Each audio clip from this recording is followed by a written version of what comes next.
우리 지난 시간에 에스겔서 30장까지 살핀 걸로 알고 있습니다. 제가 이전에도 말씀드렸지만 이 에스겔서에는 애굽이라고 하는 나라에 대한 예언이 7번에 걸쳐서 등장한다라고 얘기했어요. 애굽에 대한 예언이.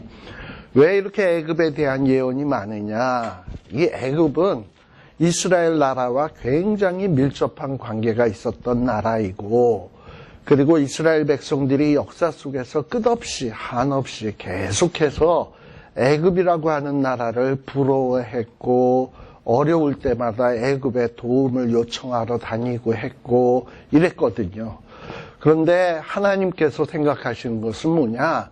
아무리 애굽이 부유하고 잘 먹고 잘 살아도 애굽은 절대 하나님의 백성인 이스라엘 백성들의 영원한 도움은 못 된다라는 것을 분명하게 머릿속에 새겨주기 위해서 애굽은 결국 하나님의 손에 의해서 망한다. 역사를 주관하는 분은 오직 하나님 한 분뿐이다 라는 사실을 머릿속에 그냥 탁 새겨주기 위해서 7번에 걸쳐서 이렇게 예언을 하게 되는 겁니다. 그런데 이 에스겔 31장은 오늘 우리가 살필 에스겔 31장은 이 애굽의 예언 가운데 5번째 예언이 되는 거예요. 이제 5번째, 6번째, 7번째 한 3가지 예언이 남아 있습니다. 5번째 예언인데요. 이 5번째 예언은 읽다가 보니까 이거 애굽에 대한 예언인데 왜 아수르에 대한 얘기가 이렇게 많이 나오지?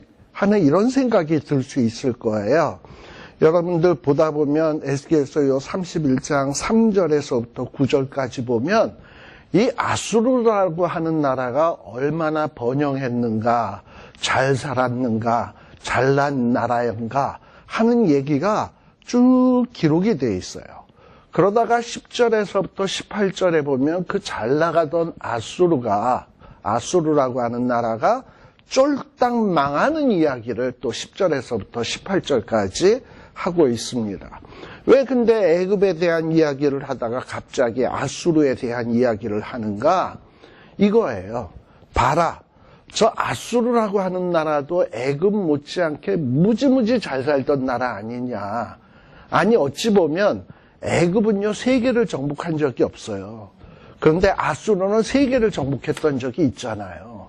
근데 저렇게 세계를 정복했던 아수르마저 저렇게 쫄딱 망한다면 애굽이 망하는 건 뭐 그렇게 대수겠느냐는 거지. 아수르가 망했다면은 망할 수 있었다면 애굽도 당연히 망할 수 있는 것 아니겠는가 하는 이런 뜻을, 이런 어떤 의미를 전달하기 위해서 아수르를 이야기하고 있는 것이지, 지금 에스겔이 목표로 삼고 있는 것은 아수르에 대해서 얘기하려고 하는 게 아니에요. 아수르가 이렇게 망했다면 애굽도 망할 수 있다라는 이야기를 하고 있는 겁니다. 사실 근데 이런 얘기를 누가 들어야 되냐? 애굽도 들어야 되지만 지금 우리 그 31장 1절에 보면 어떻게 시작하냐면 제11년 3월 초 1일에 여호와의 말씀이 에스겔에게 임했다라고 얘기를 하고 있거든요. 근데 요 제11년 3월 초 1일은 언제냐? 우리 그 30장 20절에서 26절까지 4번째 애굽의 심판이었거든요. 심판에 대한 예언이었거든요. 그거로부터 2개월 지났을 때야. 2개월 지나서, 그러니까 4번째 예언보다 2개월 지난 시기로 요 5번째 예언이 주어지는 건데요.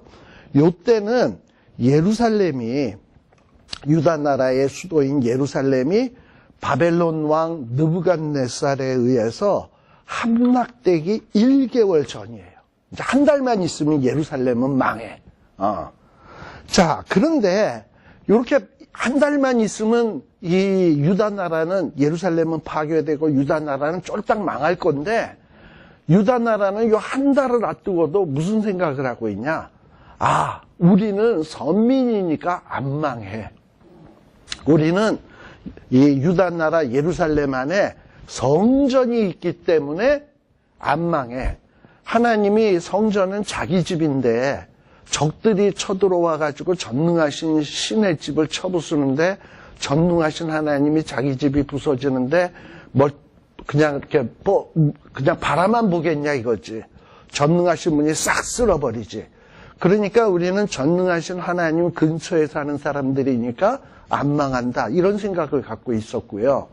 또 하나는 이 시드기야 왕은 이 바벨론 공격을 대비해서 애굽의 도움을 요청했다 그랬잖아요.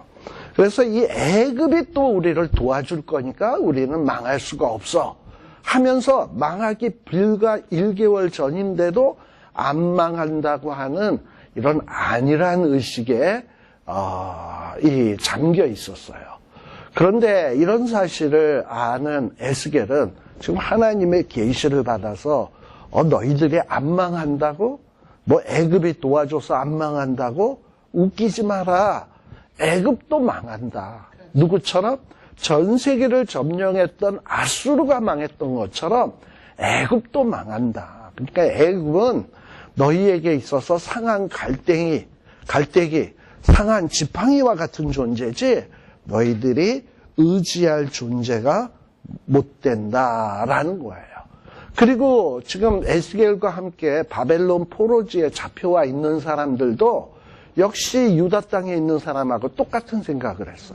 애굽이 도와줘가지고 유다 나라가 회복되면, 그리고 바벨론이 애굽에게 지게 되면 우리는 이 바벨론 포로지에서 예루살렘으로 아마 다시 돌아갈 거야. 그리고 예루살렘 성전은 하나님의 집이니까 안 부서질 거고 우리는 곧 회복될 거야. 뭐 이런 생각을 갖고 있었다 이 말이에요. 그런데 지금 에스겔은 아수르가 망한 것 같이 애굽도 망하니까 너희들이 의지해야 될 대상은 강대국이 아니라 하나님 의지해야 된다. 이거를 분명하게 머릿속에 집어넣어주기 위해서 지금 요 에스겔 31장 1절에서부터 애굽에 대한 예언을 하고 있는 겁니다. 자, 그럼 한번 봅시다. 이 아수르에 대한 얘기를 많이 한다 그랬는데 이 아수르는 지금 그 31장에서는 나무 이야기가 나와요. 나무. 무성한 나무. 근데 이 아수르를 나무에 비유한다면 아수르라고 하는 나무는 어떤 나무냐? 갑자기 그냥 확 자란 나무가 아수르 나무야. 반대로 이집트 나무는 어떤 나무냐? 갑자기 확 자란 게 아니라 이집트라고 하는 나무는 오랜 세월에 걸쳐서 조금씩 자라서 큰 나무가 된 나무가 바로 이 애굽에 비유하고 있는 거예요. 자, 그런데 지금 그러니까 이 아수르나 애굽이나 둘 다 큰 나무긴 해. 그런데 어느 게 더 오래된 나무냐? 애굽이라고 하는 나무가 더 크게 오래된 나무예요. 왜냐하면은 왜 이집트가 오래된 나무냐면 이집트의 역사는 굉장히 길잖아요. 근데 아수르는 갑자기 성장한 나라거든. 그리고 세계를 정복한 나라거든요. 그래서 지금 이렇게 이야기하는 거예요. 그래서 2절에 보게 되면 이렇게 말씀합니다. 애굽 왕 바로와 그 바로의 옆에서 바로를 돕는 신하들에게 이르기를 너희들이 참 대단한 존재야. 그리고 너희들은 대단한 위엄이 있어. 그럼 대단한 위엄을 과연 누구랑 비교하겠냐? 너희들은 비교할 수 없을 만큼 대단한 나라라는 거예요. 지금 하나님도 2절에서 애굽이 다른 나라에 비해서 굉장히 잘났음을 인정해 주고 있는 겁니다. 그러나 이 애굽에게 무슨 얘기를 하냐? 너희들 지금 잘 나가고 있지만 너희들은 이 아수르라고 하는 나라를 한번 그 아수르라는 나라가 영광스러웠지만 그 나라가 쫄딱 망해서 실패한 것에 대해서 한번 너희들은 생각을 해봐야 돼. 라고 지금 이야기를 하고 있는 거예요. 사실 이 3절에서부터 말씀을 보세요. 지금 에스겔은 아수르에 대해서 설명합니다. 특별히 아주 번성한 아수르를 설명해요. 이 아수르가 왜 이렇게 엄청 키가 자랐다? 풍성한 물로 인해서 아수르는 엄청 키가 자랐다. 그리고 모든 새, 짐승들이 아주 큰 나무가 됐으니까 그 나무에 깃들이는 거예요. 그리고 이게 얼마나 잘났냐? 심지어 에덴 동산에 있는 나무들보다도 아수르 나무가 더 뛰어나 보인다라는 얘기예요. 3절에 보세요. 아수르 사람들은 어떻다? 가지가 아름답다. 그들의 살림은 그늘 같다. 키가 높고 꼭대기가 구름에 닿은 레바논 백향목 같다. 어떻게 이렇게 이런 일이 벌어졌냐? 4절에 보면 물들이 아주 풍성해가지고 물들이 그 나무들을 기르며 깊은 물들이 그것을 자라게 하며 또 강들이 그 숲이 있는 곳을 둘러 흘러가지고 그런 물들이 그냥 모든 나무에 미치니까 이 나무가 물이 많아서 아주 키가 들의 모든 나무보다 높고 가지가 아주 굵어지고 아주 그냥 가는 가지도 아주 길게 빼어났고 아주 그냥 엄청나게 아름답고 우람한 나무들이 되었다 이 말이에요. 그러다 보니까 그늘이 지니까 태양빛에 지친 짐승들이 6절에 짐승들이 그 가지에 깃들이며 들의 모든 짐승들이 그 가지 밑에다 새끼를 낳으며 그리고 그 그늘 아래 거하게 되었다라는 얘기입니다. 자, 그리고 7절에 보니까 그 아수르라고 하는 나무가 아주 크고 가지가 길고 모양이 아름다우니까 어떤 다른 나무보다도 너무나 뛰어나. 그래서 8절에 보면 하나님의 동산. 하나님의 동산이 뭐겠습니까? 에덴 동산. 우리가 에덴 동산 하면 굉장히 아름다운 동산이라고 생각하잖아요. 근데 그 아름다운 동산의 백향목도 이 아수르 나무가 워낙에 크니까 그거를 가리울 수가 없어. 그러니까 아수르 나무보다 작다라는 거야. 에덴 동산의 나무가. 그리고 에덴 동산에 있는 잣나무가 아수르 나무의 굵은 가지만 못하고 에덴 동산의 단풍 나무가 그 아수르의 가는 가지만도 못하다. 하나님의 동산, 에덴 동산의 아무 나무도 이 아수르의 아름다운 모양 같지 못하다. 그러다 보니까 9절에 보니까 하나님의 동산에 있는 에덴 동산에 있는 모든 나무들이 아니 저 아수르 나무는 하나님도 안 믿고 하나님의 동산에 있지도 않은데 우리는 저것들보다 키도 작고 왜소하고 저것들은 하나님의 동산에 있지도 않고 하나님의 관심의 대상도 아닌데 쟤네들은 왜 이렇게 크고 아름답고 우람한 거야. 그러니까 에덴 동산에 있는 나무들이 그 아수르 나무의 그 우람함 아름다운 모습을 막 투기한다 이 말이에요. 9절에 보면. 예. 여러분 이 에덴 동산의 나무는 누구를 비유하냐? 하나님의 백성들을 비유할 거예요. 에덴 동산에도 나무의 종류가 많이 있습니다. 아까 여기 단풍나무도 있었다, 잣나무도 있었다, 뭐 여러 나무들이 있었다 그랬잖아요. 백향목도 있었다. 근데 뭐 백향목이든 잣나무든 단풍나무든 이런 나무들이 아수르의 나무하고 비교가 된다 안 된다? 안 된다. 별 볼 일이 없다는 거야. 아수르 나무 앞에서.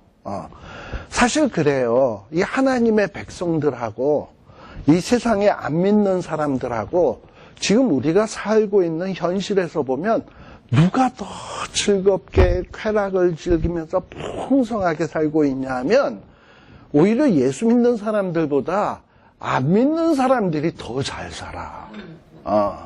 더 즐겁게 살고 더 쾌락을 즐기면서 살고 우리 예수 믿는 사람은 맨날 뭐 교회 가서 봉사하고 또 평일날 일하고 이게 사는 게 뭐 이래. 남들은 주말이 되면은 들로 산으로 해외로 오만 여행 다니는데 우리는 그냥 주일날 교회 가가지고 그냥 부엌에서 설거지만 하고 이게 뭐 이게 즐겁게 사는 게 하나님의 백성이 뭐 복 받았다는 게 이래. 복 받은 건 오히려 저것들이 더 받았지. 뭐 이런 생각이 들 때가 참 많잖아요. 에이씨, 나도 다 때려치고 그냥 쟤네들처럼 살아볼까? 뭐 이런 마음이 불쑥불쑥 생길 때가 있다 이 말이죠. 지금 그걸 얘기하고 있는 거예요. 에덴 동산에 있는 나무들이 가만 사는 거 보니까 지들은 별 볼 일 없고 아수르 나무는 엄청 잘 나가고 잘 사는 것 같거든. 그러니까 뿔딱지가 나는 거야. 그래서 아수르 나무를 보면서 어떻게 한다? 다 투기를 한다 이 말이에요. 자, 그런데 이 에덴에도 나무들이 아까 다양하게 있는데요. 하나님의 백성들도 어떤 사람은 백향목인 사람이 있고 어떤 사람은 잣나무와 같은 사람이 있고 어떤 사람은 단풍나무와 같은 사람이 있어요. 다 달라. 교회 안에도 보면 받은 바 다른 달란트도 다르고 성격도 달라.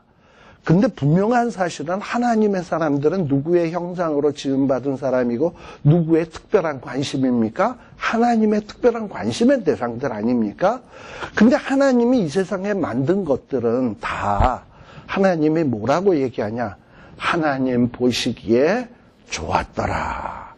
특히 사람을 만드시고서는 심히 좋았더라. 이렇게 얘기한다 이 말이에요. 그런데 저와 여러분들이 아침에 일어나서 이제 자고 일어나서 세수하고 이러려고 거울을 딱 보면서 야, 심히 좋다. 이렇게 생각이 되십니까? 그리고 내 인생의 삶이 어떤 경제적인 거나 어떤 삶의 모습들이 야, 어떻게 인생이 이렇게 아름답게 살 수 있냐? 심히 좋다라고 생각되십니까?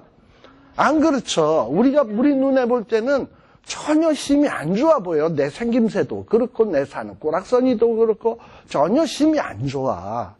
그런데 우리 하나님은 우리를 만드시고 이 땅에 보내시고 어떤 생각을 갖고 있냐? 우리를 향하여 심히 좋다라고 생각하고 있는 거예요. 그리고 여러분 각각에게 각기 다양한, 각기 다른 다 하나님의 기대치가 있어요. 어떤 목소리가 좋은 사람에게는 찬양대에서 하나님을 정말 정성으로 찬양하기를 원하고 계시고 또 이렇게 활동력 있는 사람은 교회에서 열심히 봉사하는 것을 하나님이 원하고 계시고 저처럼 다른 건 하나도 할 줄 모르는데 그냥 성경 좀 아는 지식이 있는 사람은 또 열심히 말씀 가르치는 거 원하시고 그래서 이런 각각의 사람들이 하나님의 사람들이 자기의 맡은 바 사명에 충실한 모습 그 조화된 모습을 보면 하나님은 뭐라고 생각하냐? 에덴 동산이다. 내가 보기에 심히 좋다라는 거예요. 근데 이 에덴 동산에 있는 나무들이 에덴 동산의 아름다움을 만들기 위해서는 저 아수르 나무를 보면서 투기나 하고 있고 시기나 하고 있고 부러워만 해서는 안 되고 하나님의 말씀을 통해서 하나님이 나를 단풍나무로 만드신 이유가 뭐지? 나를 잣나무로 만드신 이유는 뭘까? 나를 백향목으로 만드신 이유는 뭘까? 내가 에덴 동산 안에서 내가 해야 될 역할은 뭘까? 이런 걸 제대로 알아야 돼. 근데 그걸 제대로 알려면 뭐를 통해서 알 수 있냐? 하나님의 말씀을 통해서 아는 거예요. 말씀을 통해서 보다 보면 하나님이 내게 원하는 역할은 이런 거겠구나. 내가 이 일을 감당해야 되겠구나. 이러면서 말씀을 통해서 사명을 깨닫고요. 또 지쳤을 때 말씀을 통해서 위로를 받고요.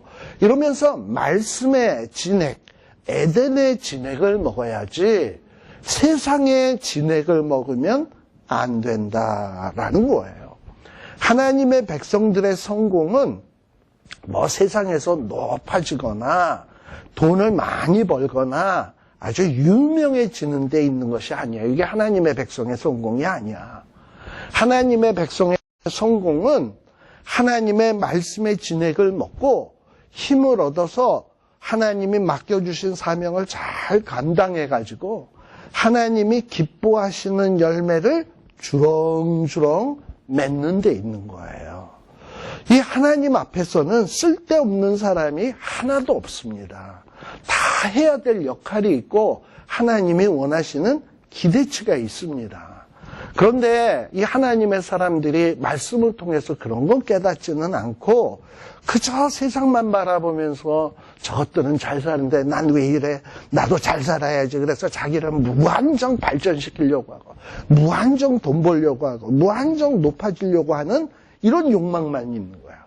그리고 그런 욕망이 통제되지 않고 그저 어떤 제한 없이 무한정으로 내버려두게 되면 나중에 어떻게 되냐? 아주 잘못된 방향으로, 또 때로는 폭력적인 양상으로 나아가게 돼 있습니다. 우리의 속에 있는 욕심, 욕망, 어떻게 보면은 열정이라고도 할 수 있죠. 이런 것들은 다 하나님의 말씀에 의해서 통제되어야지, 하나님의 말씀에 의해서 제어되지 아니하고 지멋대로 놔두면 어떻게 되냐? 욕심이 잉태한 즉 죄를 낳고, 죄가 장성한 즉 사망을 낳느니라 라는 거예요. 사실 욕심이 너무 없어도 안 돼. 사람이 있어야 돼요. 요즘 젊은 애들은 워낙에 편안하게 자라다 보니까 욕심이라는 게 없어졌어. 그러다 보니까 막 열심히 하는 것도 없고, 그리고 경쟁력이 애들이 많이 없어져 버렸어요. 근데 막 가난하게 살고 힘들던 사람은 내 이 어려운 상황을 내가 어떻게 해서든지 벗어나야 되겠다 하는 그냥 갈망이 있고 간절함이 있고 이러다 보니 막 노력을 하거든. 그러다 보니까 경쟁력이 있는 거예요. 우리 한국이 지금 이렇게 잘 살게 된 이유가 뭡니까? 그 6.25 때 쳐맞아가지고 그냥 쫄딱 망하다시피 해가지고 거기에서부터 시작했잖아요. 그러다 보니 사람들이 좀 잘 살아봐야 되겠다, 우리도. 그래서 잘 살아보세, 잘 살아보세. 그게 그냥 우리의 희망이었잖아. 허리띠를 둘러매고. 그러다 보니까 막 열심히 하고 이러다 보니까 세계 어떤 나라의 민족보다도 경쟁력이 있어. 그러면서 발전한 거야. 이런 면에서 욕심, 그리고 어떤 간절함, 이런 건 참 좋은 거예요. 그런데 그것이 말씀에 의해서 통제되지 않으면 점점 이상한 데로 가게 된다니까. 막 열심히 해서 돈을 모았어요. 그런데 내가 왜 돈을 모아야 되는지, 이걸 갖고 뭘 해야 되는지, 어떻게 살아야 되는지 말씀에 의해서 통제받지 않다 보니까 살만해지게 되면 이제는 어떤 욕심으로 가느냐? 쾌락, 향락, 엉뚱한 짓거리 하는 이런 욕심으로 나아간단 말이야. 지금 어떻게 보면 우리 한국의 상황이 그런 상황 아니겠는가. 돈 좀 벌어서 먹고 살만해지니까 그저 세상처럼 사는 데만 관심이 있지, 하나님이 주신 사명이 뭘까? 무엇을 어떻게 감당해야 되나? 하나님이 기뻐하는 것은 뭐지? 이런 거에 관심이 없어져 버렸어요. 옛날에 간절하고 힘들 때는 새벽에 나와서 하나님 돈 벌게 해주시면, 조금만 살게 해주시면 내가 어떻게 살겠습니다 했는데, 돈 좀 벌어서 어느 정도 갖추게 되니까 하나님 앞에 이제 기도도 안 해. 예배도 안 드려. 오히려 그 시간에 놀러가. 쾌락을 즐기고요. 그래서요, 이 하나님의 사람들은요, 이 욕심이, 우리들이 갖고 있는 욕망, 야망, 이런 것들도 이 말씀의 브레이크에 의해서 컨트롤 되어야 된다. 앞으로 막 빨리 나가지 못한다 하더라도 이 브레이크가 잘 들면 사고는 안 나. 근데 앞으로는 막 쌩쌩 나가는데 브레이크가 없다? 그건 대형 사고 나. 아시겠죠? 네. 바로 그래서 우리 예수 믿는 사람들이 힘써야 될 것은 뭐냐? 하나님의 말씀으로 통제받아야 된다. 알수록 잘 나가는 모습을 보면서 침 질질 흘리면서 나도 저렇게 살았으면, 이러면 안 된다 이 말이에요. 자, 그런데 10절에서부터 보세요. 이 아수르가 잘 나가는 것 같지만 하나님은 이 아수르에 대해서 뭐라고 말씀하시냐? 나 주 여호와가 말하노라. 그의 키가 높고 꼭대기가 구름에 닿아서 높이 빼어나다 보니까 이 아수르란 나무가 아주 마음에 교만해졌어. 그래서 하나님은 교만은 패망의 선봉이요 넘어짐의 앞잡이라 그랬잖아. 그래서 이 교만한 교만한 아수르를 어떻게 하냐? 열국의 능한 자의 손에 붙여버리겠다라는 거야. 그리고 이 아수르의 악 때문에 이 아수르를 쫓아내버리겠다는 거예요. 사실요, 이 10절, 11절의 말씀은 뭡니까? 사실 나무 하면은 나무에서 맺히는 열매를 기대합니다. 근데 아수르 나무에게서는 아무런 열매가 없는 거야. 뭔가 크면 뭐래? 하나님이 기뻐하시는 열매가 있어야 되는데. 그렇잖아요? 그래서 우리는 이 세상에서 살면서 크게 돼야지, 잘 살아야지, 이게 목적이 아니라 하나님이 기뻐하시는 열매가 뭘까? 그리고 내가 어떤 열매로 세상을 유익하게 할까? 이런 생각을 해야 돼요. 악착같이 사는 거 좋아. 그래서 성공하는 거 좋아요. 그러나 내가 왜 악착같이 살고 왜 성공해야 되는지 이 목표의식이 분명하게 돼 있어야 돼요. 근데 이런 목표의식이 없이 그냥 악착같이 살아서 성공을 딱 하잖아? 자기가 원하는 돈을 가졌다? 그러면 이제 돈을 가진 다음서부터는 편안하게 살 수 있잖아요. 계속해서 악착같이 살고 싶습니까? 악착같이 살아서 돈 모으고 이제 편안해지게 되면 사람들은 어떻게 되냐? 이 죄의 탐닉에 빠지게 돼요. 우리는 이 로마라고 하는 나라를 통해서 이 로마 나라가 흥하고 망하게 된 그 역사의 교훈을 우리는 얻어야 됩니다. 이 로마가 막 흥하게 될 때는 이 로마가 힘들고 어려울 때야. 그러니까 막 열심히 해서 정복을 하고 싸우고 막 그랬어요. 그때 이 로마를 지배하던 철학은 뭐였냐면은 스토아 철학이라고 있었어요. 스토아 철학은 뭐냐면 금욕주의야. 로마 나라가 한때는 그들의 어떤 아주 미덕으로 여겨지는 철학 사상이 뭐냐? 욕심대로 다 살면 안 돼. 금욕을 해야 돼. 자기를 제한해야 돼. 이럴 때는 막 로마가 부흥하고 발전했습니다.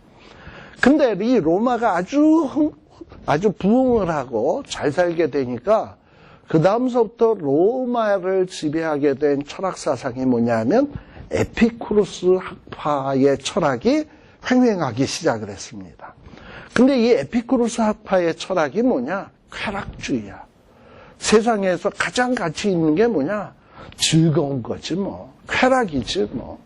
그러면서 로마가 아주 부흥해가지고 잘 먹고 잘 사니까 뭐 하나님이 기뻐하시는 일엔 관심이 없고 그들이 가장 고귀하다고 생각되는 게 쾌락이다 보니까 동성연애까지 짐승과의 수간까지 그야말로 그냥 자기 육신들을 아주 쾌락에 내어 던져가지고 결국은 로마는 외부의 적에 의해서 망한 게 아니라 내부의 적에 의해서 마침내 멸망을 하게 되었다라는 거예요.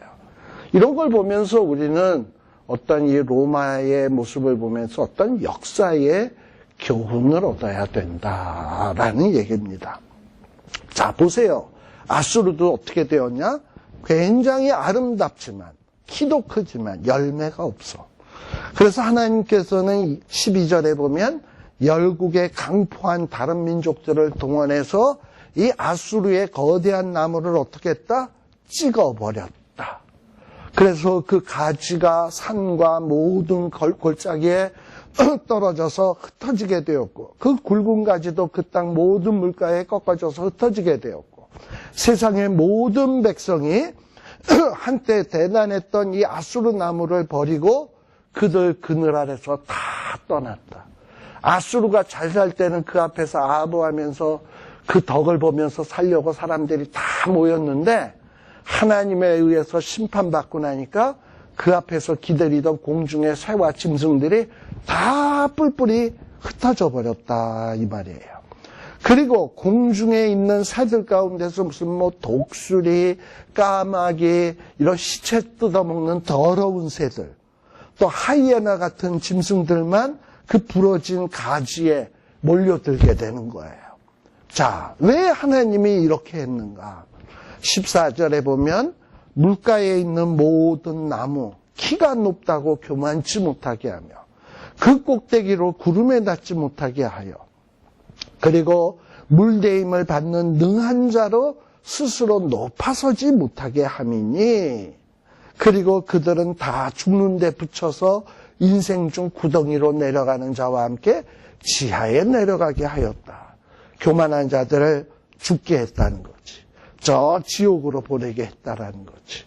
그래서요, 15절에도 보면 이런 교만한 아수르가 음부에 내려가던 날에 내가 그를 위하여, 그 음부에 내려가는 아수르를 위하여 뭐하게 했다? 애곡하게 하며 깊은 바다를 덮으며 모든 강을 쉬게 하며 큰 물을 그치게 하고 레바논으로 그를 위하여 애곡하게 하며 들의 모든 나무로 인하여 쇠잔하게 하였다라는 거예요. 심지어 16절에 보면 이 아수르라고 하는 거대한 나라가 구덩이에 내려가는 자와 함께 음부에 떨어지던 때에 열국이 그 떨어지는 소리로 인하여 진동을 한다라는 거예요. 아수르가 망하니까 막 그냥 세계가 난리가 났어. 자, 그런데 이렇게 아수르가 망하는 모습을 보면서 누가 위로를 받는다? 16절 끝부분에 보면 물대임을 받는 에덴의 모든 나무, 레바논에 뛰어나고 아름다운 나무들로 지하에서 위로를 받게 되었다. 여기 보면 에덴의 나무들이 한때는 아수르가 잘 나가는 걸 보면서 굉장히 부러워했다 그랬잖아. 그런데 시간이 지나 보니까 이 아수르라고 하는 나라가 쫄딱 망하는 거거든. 그러면서 이 에덴의 나무들이 뭘 깨닫게 된다? 아, 우리만 망하는 게 아니라 저런 나라도 망하는구나 라는 거예요. 근데 우리가 여기서 눈여겨봐야 되는 것은 에덴의 나무도 지금 어디에서 위로를 받고 있습니까? 지하에서. 그 얘기는 뭐야? 에덴의 나무 가운데도 지하에 들어가는 자가 있다는 거 아니겠어요? 그러니까 에덴의 나무가 사명 감당 못하고 열매 맺지 못하고 그저 세상 부러워하면서 살면 지하에 내려갈 수도 있다라는 것을 경고하고 있는 겁니다. 그렇잖아요. 그리고 이 16절에 보면 레바논에 뛰어나온 아름다운 나무들, 이건 뭐냐? 에덴의 모든 나무는 하나님의 백성이라고 친다면 레바논에 뛰어나고 아름다운 나무들은 뭐냐?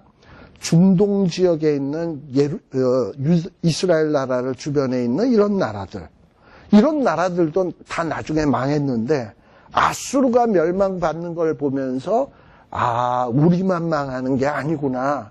쟤네들도 망하는구나. 라는 거를 생각하면서 위로를 받게 된다 이 말이에요. 자, 17절도 보세요. 그들도 그와 함께 음부에 내려 칼에 사륙을 당하는 자에게 이르렀나니 그들은 뭐냐? 레바논의 나무들, 이 이스라엘 주변에 있었던 좀 조그만 나무들, 이런 조그만 나무들은 옛적에 이 아수르 나라의 팔의 역할을 하던 자들이야. 그리고 열국 중에서 그 아수르의 그늘 아래 거하던 자들이야. 자, 그런데 이 아수르가 어떻게 되냐? 그 영화, 광대함이 어떤 에덴의 나무보다 뛰어났었지만 결국은 이 아수르는 어떻게 된다? 지하에 내려가게 되고 거기서 할례 받지 못하고 칼에 사륙당한 자 중에 눕는다. 그러니까 아수르의 그 마지막 운명은 뭐냐? 죽음이라는 거예요. 사망이라는 거야. 네. 자, 이런 사실을 왜 지금 애굽에 대해서 경고를 하고 있느냐? 왜 아수르 얘기를 애굽 사람들에게 뚱딴지 같아 하느냐? 아수르처럼 너희들도 큰 나라 맞다. 그런데 이 아수르는 세계를 정복한 나라인데 하나님에 의해서 망했다. 그러니 애굽 너희 같은 나라도 얼마든지 하나님 손에 망할 수 있다. 그리고 이스라엘 백성들에게 경고하는 것은 뭡니까? 우리가 주의 팔을 의지해야지 이 아수르의 팔을 의지한다든지 애굽의 팔을 의지해서는 안 된다. 쟤네들의 저 팔은 잘려질 팔이다. 그래서 우리 찬송가에 보면 주의 팔에 영원하신 팔에 안기세 하는 거 있잖아요.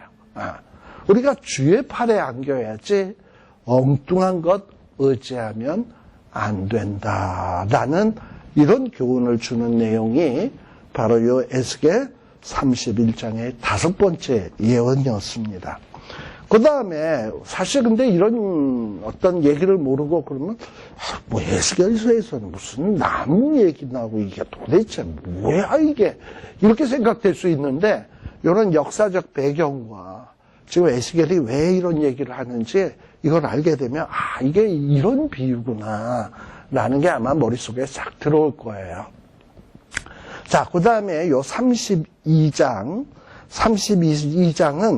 6번째 예언입니다. 6번째 예언. 자, 그런데 이 6번째 예언은 애가 슬픔의 노래 형식으로 기록되어 있습니다. 여기 에스겔서 32장 1절에 보면 어떻게 시작하냐. 제12년 12월 초일 이렇게 시작이 돼요. 아까 31장 1절하고 보면 시간이 좀 지났죠? 한 얼마나 지난 거냐? 21개월가량이 지난 거예요. 21개월이니까 2년은 채 못 되고 1년 반은 좀 지난 그런 때예요. 자, 그러니 이때는 언제냐? 예루살렘이 바벨론 느부갓네살에게 이제 망했어요. 망하고 1년이 조금 넘은 시점이야. BC 한 585년경쯤 돼요. 자, 그런데 이때 어떤 일이 벌어졌냐? 유다 나라가 바벨론에 의해서 망하니까 이 유다 나라에 있었던 사람들 가운데는 이 망한 것도 화딱지가 나는데 바벨론 사람들에게 우리가 이제 지배받으면서 그들한테 굽신굽신 거리면서 살아야 돼? 그건 아니지. 난 죽어도 그건 못해. 이러고서는 내가 바벨론 사람 밑에 사느니 망명 간다. 그래가지고 유다 땅을 떠나서 망명을 떠나는 사람들이 있었어요. 근데 망명을 떠날 때 어디로 떠났게 해요? 애굽으로 갔단 말이야. 그럴 때 또. 그래서 이렇게 애굽으로 떠나서 애굽을 피난처로 삼은 사람들이 있었습니다. 바로 이것을 염두에다 두고 지금 에스겔이 말씀하는 거예요. 자, 근데 하나님 에스겔이 이런 사람들을 염두에 두고 하는 말씀이 뭡니까? 야, 너희들이 바벨론이 싫어서 애굽으로 도망가? 그러면 너희들이 쨍하고 해뜰 것 같아? 너희들에게 어떤 행복이 보장될 것 같아? 천만의 말씀. 애굽 망해. 이제 조금 있으면 너희도 망했지만 애굽 조금만 더 있으면 망해. 그래서 나는 애굽을 위하여 애가를 부른다라는 거예요. 2절에 보면 인자야. 인자가 누굽니까? 에스겔이 뭘 한다고요? 아직 바로는 안 망했어. 근데 곧 망할 거야. 그런데 이스라엘 사람들은 그것도 모르고 애굽의 도움을 받으러 가고 있어. 바보같이. 그래서 하나님은 에스겔을 통해서 뭐라 그러냐? 애굽 바로를 위한 애가를 불러라. 그리고 그에게 일러라 라는 거예요. 자, 애굽이 어떤 존재였냐? 열국나라, 모든 나라들 가운데 젊은 사자, 아주 젊고 싱싱한 사자 같은 존재였어요. 애굽은요. 그리고 실상은 그거보다 더 강해. 어느 정도로 더 강하냐? 바다 가운데 있는 큰 악어 같아. 여기서 말하는 악어는 우리가 뭐 텔레비에서 보면 느릿느릿한 이런 악어 정도가 아니라 마치 공룡 같은 걸 얘기하는 거야. 리워야단 같은 거. 큰 공룡 같은 거. 대단한 이런 존재라는 거예요. 이것이 막 발로 물을 요동하며 강을 막 더럽히고 이랬다 이 말이에요. 이게 애굽이야. 자, 그런데 하나님께서는 어떻게 할 거냐? 이런 대단한 애굽을 치시는데 이 애굽을 치기 위해서 3절에 보면 많은 백성의 무리들을 거느리고 그리고 하나님께서 이 악어를 잡기 위한 그물을 애굽 위에다가 탁 치고 그 그물로 이 애굽을 끌고 나오겠다는 거예요. 물속에서 바깥으로 끌고 나오겠다라는 거예요. 자, 이 애굽이 이렇게 하나님 앞에 심판받는 이유는 뭐냐? 애굽이 그냥 단순히 이방 나라의 통치자이기 때문에 심판받는 거냐? 아니에요.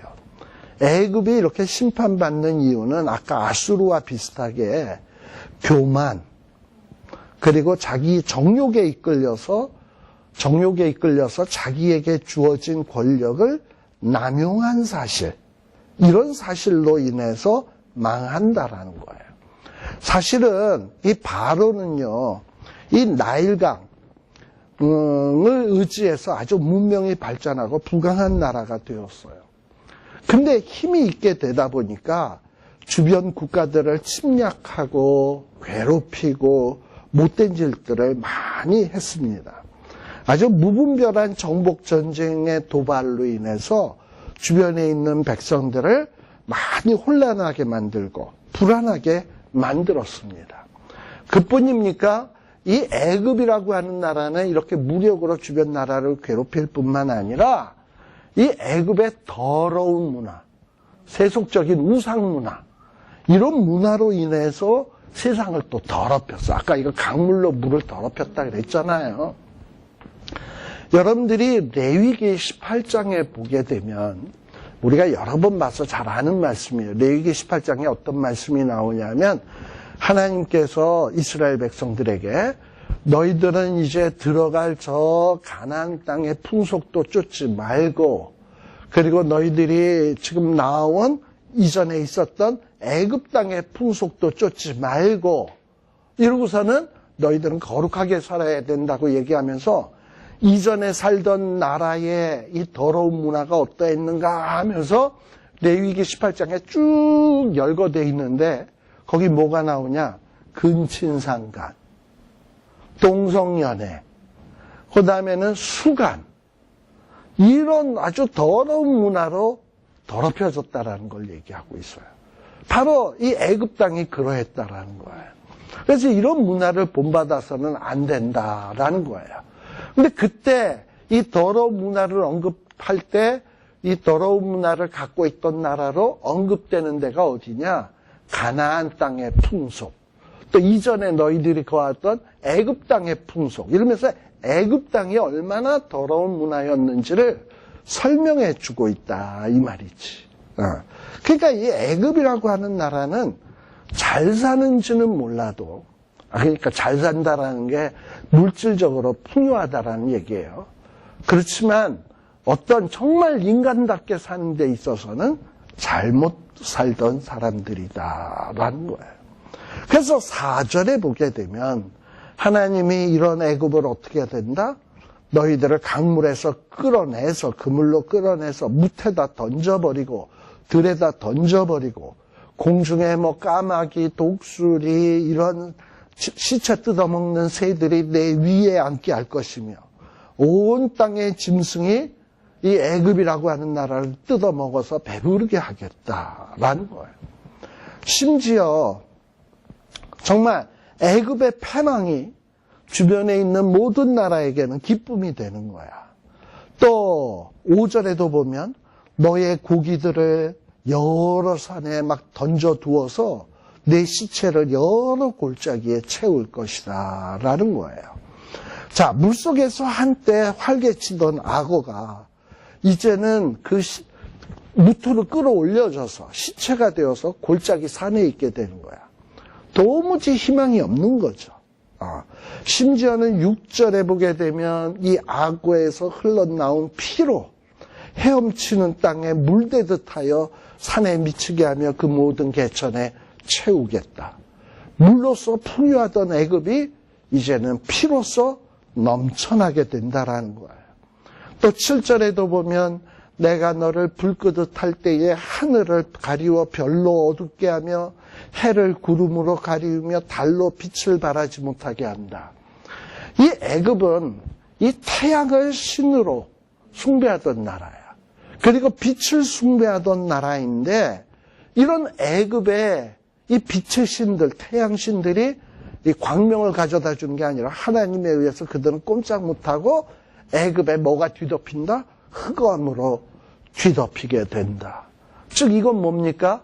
애굽의 우상이 얼마나 하나님 앞에서는 아무것도 아니며 무능력한 존재인가를 분명하게 보여주는 겁니다. 그 다음에 하늘의 모든 밝은 빛을 내가 내 위에서 어둡게 하며 어둠을 내 땅에 베풀리로다. 역시 흑암이 온다라는 얘기죠.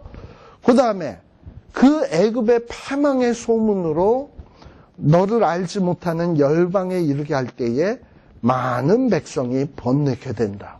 자, 애굽이 잘 나갈 때는 애굽의 도움을 받았던 나라들이 참 많이 있습니다. 근데 애굽이 쫄딱 망해버렸으니까 그 애굽의 도움을 받던 나라 사람들도 야, 이제 우리가 그동안에 애굽이 도와줘서 살았는데 이제 우리가 어떻게 사나 염려하면서 근심하게 된다라는 거예요. 10절에도 봅시다. 많은 백성들이 애굽의 멸망을 인하여 놀라게 될 것이며 그리고 하나님께서 칼로 그들의 왕 앞에서 춤추게 할 때, 칼이 춤춘다는 게 뭐예요? 그 못된 것들의 목을 댕강댕강 치는 거죠. 그럴 때 왕들이 그 하나님의 심판의 모습을 보면서 어떻게 된다? 두려워하게 되며 또 이런 애굽이 엎드러지는 날에 사람들이 자기 생명을 위해서 무시로 떨게 된다라는 거예요. 이 애국과 같은 나라가 멸망하는 것은 굉장한 사람들에게 충격이 되는 겁니다. 제가 지난 시간에도 이야기했습니다만 미국 같은 나라가 망한다. 상상이 되십니까? 안 망하지. 그러니까 많은 나라의 사람들이 어떻게 해야 된다? 나라가 발전하려면 친미해야 된다라는 거예요. 사실 중국 5,000년의 역사를 갖고 있는 나라, 대단한 나라죠. 중국이 망한다? 그것도 상상할 수 없는 일이에요. 근데 이 중국 망하는 건 문턱에 지금 거의 와 있잖아. 그리고 이 중국이 망하게 되면 그 중국을 갈기갈기 찢어가지고 일본한테 먹잇감으로 줄 거고 인도에게 먹잇감으로 줄 거고 베트남에게 먹잇감을 줄 거 아니에요. 그럼 그런 모습을 보면서 한때 중국을 의지하던 나라들 있지. 특히 우리 한국의 친중파 같은 사람들이 있지. 이런 사람들이 중국 망하는 거 보면서 어떻게 된다?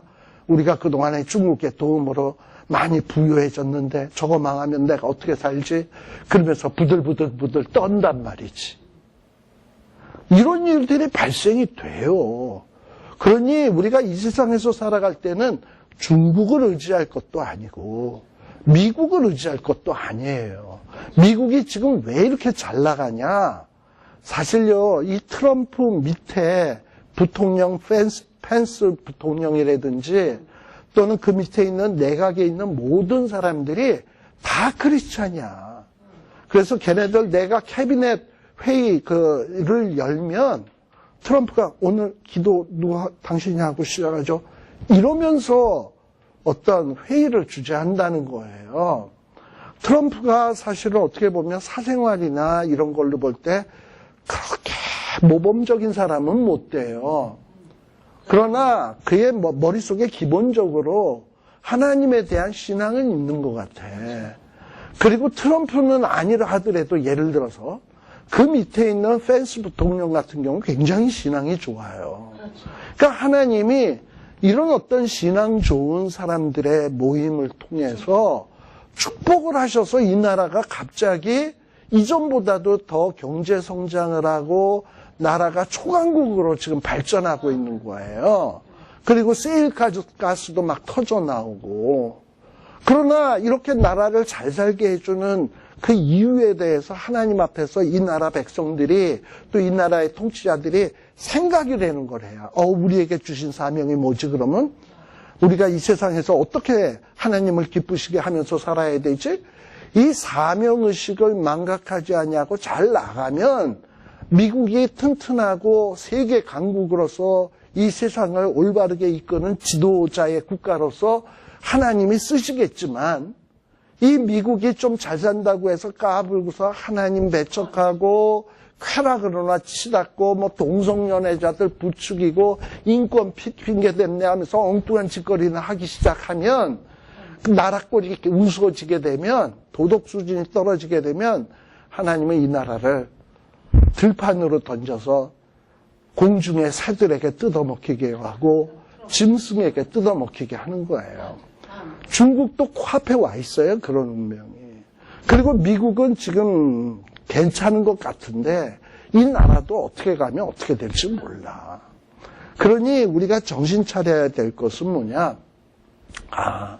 우리가 의지할 대상은 애굽도 아니고 아수르도 아니고 바벨론도 아니고 미국도 아니고 중국도 아니고 우리가 의지해야 될 대상은 하나님이로구나 라는 거예요. 11절에 보세요. 하나님이 이 애굽 땅에 어떻게 할 거다? 바벨론 왕의 칼이 이 애굽에 임하게 될 거다. 그리고 하나님께서 이 애굽의 무리들이 열국의 무서운 자들의 칼에 엎드려지게 할 거다. 그리고 그들이 애굽의 교만을 패할 거다. 모든 무리를 멸할 거다라는 거예요.